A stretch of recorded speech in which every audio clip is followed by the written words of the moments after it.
நண்பர்களுக்கு வணக்கம். இன்றைக்கி நம்ம கருவேப்பிலை தோசை வந்து எப்படி செய்யுதுன்னு பார்க்கலாம். அதுக்கு ஒரு கொஞ்சம் போல் வந்து கருவேப்பிலை வந்து எடுத்து வச்சுருக்கேன். மேலே போகிறதுக்கும் கொஞ்சம் போல் வெங்காயம், ஒரு 6 பல் பூண்டு, கொஞ்சம் போல் ஜீரகம், பச்சை மிளகாய் வந்து 3 எடுத்துருக்கேன். ஒரு சின்ன பீஸ் வந்து இஞ்சி வந்து எடுத்துக்கோங்க. இப்போ இது எல்லாத்தையும் அரைச்சி வந்து எடுத்துக்கலாம்.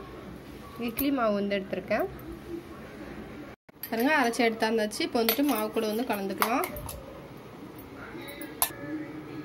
தோசை வந்து ஊற்றிக்கலாம்.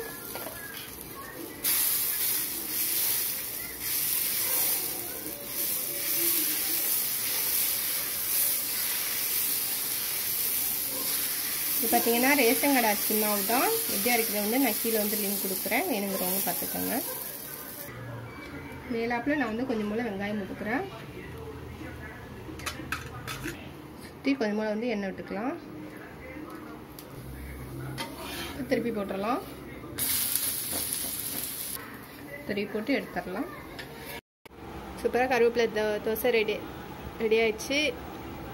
என்னோட இந்த பதிவு பிடிச்சிருந்தா லைக் பண்ணுங்கள். இவ்வளோ நேரம் என்னோட பதிவு பார்த்தவங்களுக்கு ரொம்ப ரொம்ப நன்றி.